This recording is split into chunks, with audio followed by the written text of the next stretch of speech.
Welcome back, my Jedi friends. And today we ask the question, is Reiki the new Jedi power? Is it the Jedi power?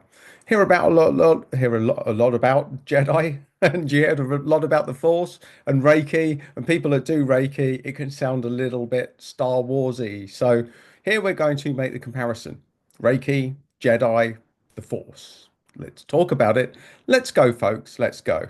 And what I'm going to cover here is what Reiki is. And I'm going to also explain where I think Reiki misleads people a little bit. Controversy alert, for folks. Controversy alert. There may be Reiki practitioners about to lose the plot with me. About to lose the plot, folks. So let's start off. What is Reiki? Well, Reiki is, according to the teaching, universal life force energy. Sounds a lot like the Force, doesn't it, folks? Sounds a lot like the Force. So what it is a universal energy that anyone can tap into. So anyone in Reiki will tell you that. And anyone outside of Reiki that hasn't done healing will probably think, what a load of rubbish that sounds like. It sounds like utter nonsense, folks. So the only difference between those that use it and understand it is and those that don't are the fact that they use it and they learn to understand it. Now, there's a lot of things in Reiki. It was my first healing system that I went in. I think there's a lot of gaps. I think there's a lot of things in Reiki which are unnecessary. And I think it's unnecessarily complicated in places, folks, in places. It's unnecessarily complicated. So I'm going to give you my controversial views on that. But overall, before we even go down that route, I'm going to say Reiki's good. Reiki is good for you. It's universal life force energy, folks. And for me, it was my inroad into this world, this Jedi world. You will be a Jedi by the end of this video. Yes, you will. You will have all the tools that you need to set you in the right direction. So, for those of you that don't know me, coming across my content for the first time, my background was as a nurse, where I worked for 13 years at the front line in 3 different continents and working with people who had just been given a death sentence, people that had advanced stage cancer, especially people that were in their younger years, in their 40s, their 50s. They would always ask the question, is there any hope? And it was this question that made me explore Reiki in the first place. In fact, specifically, it was when my granddad got cancer that I thought, right, I need to do something about this. I need to explore because I know what traditional health systems have in store for the average person that's got cancer. So let's start there, folks. I also knew what the treatments were, and I'm not here to debate if there's one is better than the other. I think everyone has a different preferred mechanism that the medical world works for some people, and it's good for some people, just the same way as the energy world works for some people and is good for some people. Now, a lot of this world, a lot of the stuff that we talk about, folks, is about belief. Belief is really central to everything. And if you believe something, you'll test it, you'll test it, you'll test it, you'll test it. So I didn't necessarily believe it, but a few strange things happened to me that got me into the world of Reiki that made me think that it was a good idea to explore that. And I cover this on other videos, folks, so I'm not going to go back to my Reiki origin story either. I'm just going to say that I was very cynical. Being medically trained, I was very cynical in the early days, and I came to think, hang on, there's something in this, and then to test it, and then to use it more and more and more and see all sorts of incredible things. But there were a few things that they never taught us as a Reiki practitioner that I wish I'd known in advance. The first thing is that Reiki really works. Reiki is the force. Reiki can turn you into a modern day Jedi, folks. Maybe not using lightsabers and fighting to the death. That might not be where it's going to help you the most. But certainly in channeling energy and in seeing some incredible, sometimes miraculous things. Sometimes miraculous. Now, there's a few things that most people don't understand about this world, and I want to maybe bring up a few of them just to get you started. A starter for 10 if you're on University Challenge. This is your starter for 10. So, your starters for 10 is it's worth exploring, folks. Most people won't even look into something like Reiki until they hit a brick wall with the medical establishment. Let's start there.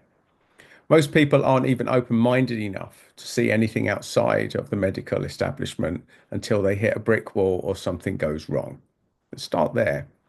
So it's usually then when something has gone wrong or you've been written off that people are very open-minded and highly motivated to explore alternatives.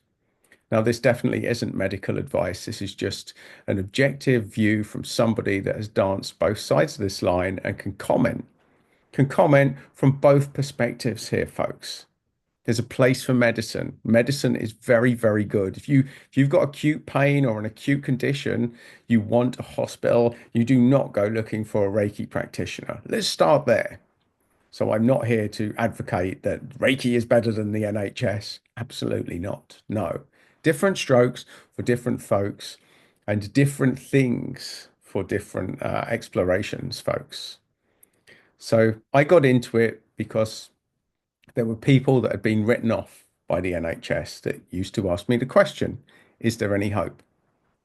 It was something like that. It was that simple that got me to explore this. So, what did I find when I went into Reiki? I booked a course, a 2 day course. I went into the course with an open mind. I fell out with the tutor and I left after day two, thinking I'm never going to use Reiki again. A series of events unfolded, which unfolded a huge coincidence that maybe re maybe made me a little bit more curious and made me do Reiki for a few weeks. And I had some incredible personal results. And the breakthrough that I had personally made me open up my mind to Reiki. Personally, I think there's a lot of people out there that suffer from spiritual bigotry. Anyone that tells you that they're an advanced level avoids those people like the plague. Your true teachers, your true masters won't need to tell you how good they are. Let's start with that. The people that are usually best at this stuff are the people that don't need you to know that. You will find that out over time, folks. That's the first thing that I realized. There's a lot of Reiki masters that are higher level than you, and this isn't just Reiki. This is pretty much every healing system that you'll come into contact with. There's always someone that thinks I'm a level above you. Do you know what? Maybe they are in some aspects of it, but in my experience, there's no room for ego as a healer.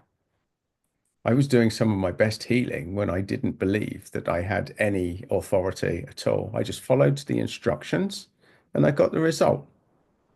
And I was amazed.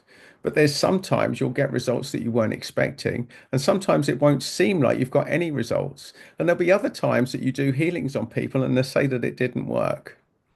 And I will argue with you that the people that say it doesn't work just don't understand how it works. They don't understand how it works. Using Reiki on someone that's never been open-minded is like handing someone a monkey wrench if their car it needs fixing. And then, with no mechanical experience, going and smacking the car a few times with the wrench and then saying, well, it doesn't work because they don't know where to put it, how to use it, or how it works. It's the same with Reiki, folks. Reiki is a tool, but if you don't know how it works, then the odds are you're not going to use it properly. If you don't know what part of the engine to put it on, then you are not going to get the result. And if you do get the result, you won't even realize that you've had a result. Because there's one critical aspect about working with energy and working with the force. And here's something they don't tell you in Reiki. And that's sometimes you have to get worse before you get better. Because true healing means dragging you down into the pain so much that you're motivated for change. And here's the brutal reality, folks. Most people that need healing, they're not traumatized enough. They're not deep enough in the problem. They're not motivated enough within the problem to actually take the results, to take the steps to get the result that they truly need to break free of the problem. Let that sink in, my Jedi friends, that there's nuance within the world of healing. There's nuance within it. There's a lot that most people don't understand. Now, when you move to the advanced levels of Reiki, Reiki 2, for example, they start telling you how to draw symbols and use symbols. Now, this is great practice. It's interesting. For me personally, I find that you don't need symbols to heal. But that's just my reality. There'll be others that argue against that, and it's entirely up to you. If you want to take time drawing symbols and complicating healing, then do it. And also, from a slightly more cynical point of view, I ask myself, is this just a way to charge people more money to learn the same set of tools? Is it that easy that you could do it in one session? Is it that easy you could do it in one session? Now, you could.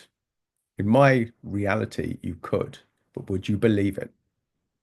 And not only that, it's really important to work with someone because there's a lot of things that you might not understand once you start working with energy. There's a lot of feedback that you can get. There's a lot of people's comments that can throw you off the they can throw you off the scent here, folks. You can lose your confidence if you don't know what you're doing and you don't know how energy can affect people and you don't understand that it can sometimes bring people down before it elevates them.